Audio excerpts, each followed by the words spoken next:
Good evening. This is Sharms Espina for Monique Tuzon to gloss over the major events and newsmakers that dominated the world headlines since the middle of last week, and stories of human interest that help lift our spirits, keep our sanity intact, and preserves our trust and belief in each other.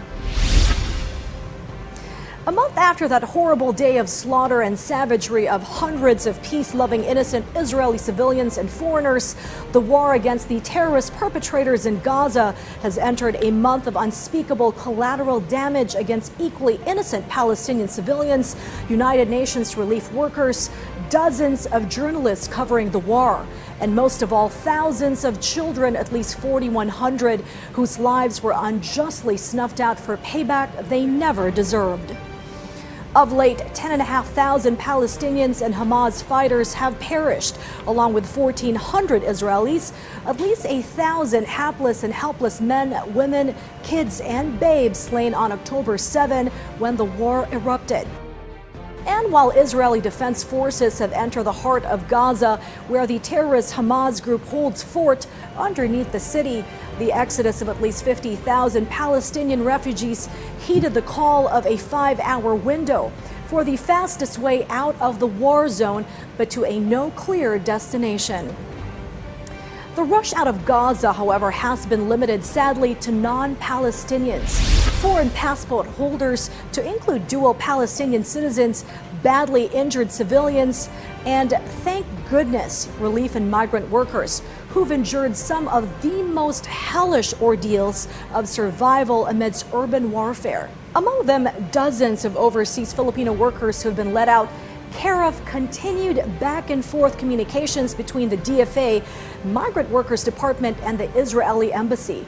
Hardworking homegrown brethren who duly received appropriate financial skills, training, and livelihood opportunity packages when they got back. Last week, 2 homegrown doctors who do volunteer work for the internationally renowned Doctors Without Borders were let out of Gaza. These were the first Filipinos to leave the condemned Palestinian city.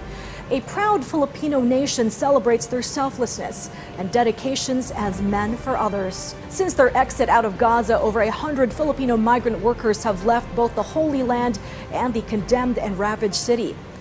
Just about the same time, the pair of homegrown doctors exited stage left from Gaza City. A low-key world leader and treasured friend and ally paid a visit over the weekend to the delight and heartfelt gratitude of the president, the government, and public at large. Japanese Premier Fumio Kishida, his wife, and entourage arrived Friday evening with the largest welcome mat and longest red carpet ever laid out in the People's Palace grounds since Pope Francis's visit in January 2015. Kishida's 2-day trip to the country was a visit of reassurance and cementing of ties between Japan and the Philippines. He also reaffirmed his country's commitment to the Philippines' rightful claim to its maritime territories and the West Philippine Sea.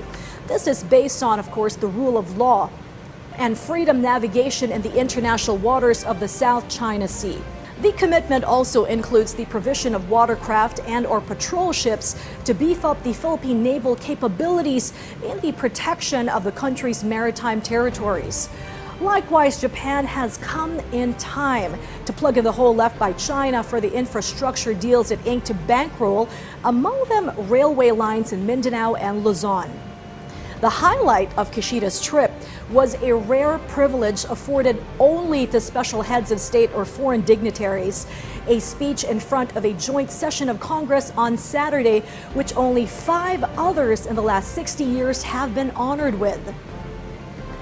It has become increasingly apparent that the sweetness that characterized Philippine-Chinese relations in the previous administration has turned sour over the president's insistence on the country's rightful and lawful claim on its maritime territories. This is a status born out of the country's decision to redefine its association with freedom-loving countries that respect the rule of law, the United States leading the pack. And while relations between the world's 2 real superpowers have iced and frosted since the pandemic began, a series of high-level meetings since the end of summer have begun to thaw the state of chill between the two. Blinken paid a visit to his then counterpart in June, followed by Treasury Secretary Janet Yellen. Then Commerce Secretary Gina Raimondo did her part in the defrost tour when she came over in September. Senate Majority Leader Chuck Schumer led a bipartisan group that came calling in October and managed to press the flesh with President Xi Jinping, but had to cut short the trip because of the war in Gaza that just interrupted then. But it was Foreign Minister Wang Yi's trip to Washington, D.C. that finally melted the ice and convinced Beijing to finally warm up to a reboot in the relationship, beginning with a face-off at the sidelines of the APEC summit in the Bay Area next week, which President Ferdinand Marcos Jr. is set to attend. But before the president packs his bags for his Bay Area trip next week, he led the nation in solemnly commemorating the 10th year of the most destructive calamity visited on the country, in part due to climate change. Hard to believe it's been 10 years since Typhoon Yolanda, aka Hurricane Haiyan, arguably the most powerful typhoon in world history, with over 300 kilometers per hour winds at its height, hit eastern and central Visayas, Palawan, and Mindoro as well, leaving Tacloban City in utter ruin with over 6,000 documented deaths, thousands more injured, homeless, and displaced.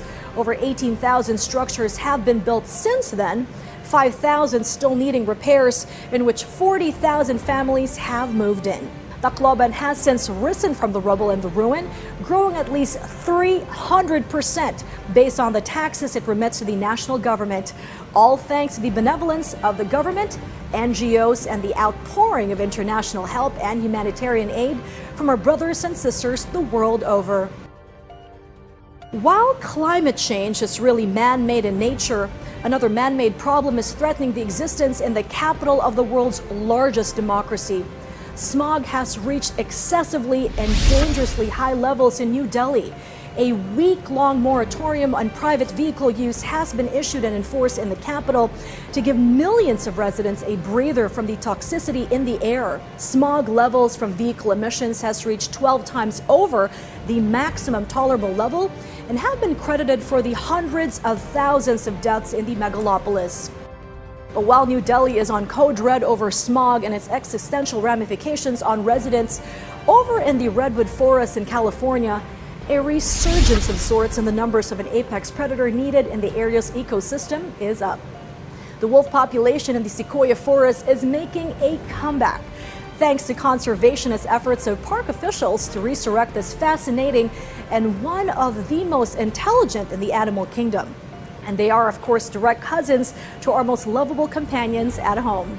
In the meantime, nature's show is on in the skies over cities at war with Russia, where eye-catching flares of red, green, and violet dance and light up the night skies, born of an interaction of solar winds and a strong magnetic field to produce one of the most dazzling spectacles of nature.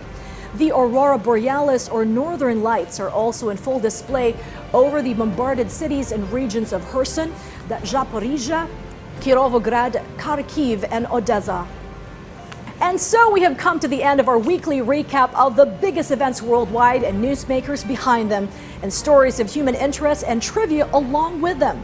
Join us again next Friday for next recaps, and reminding you all to be kind and keep informed. Count those blessings and turn that frown upside down while you catch the news right here on PTV. This has been Sharms Espina for Monique Tuzon, wishing you all a restful and eventful weekend ahead.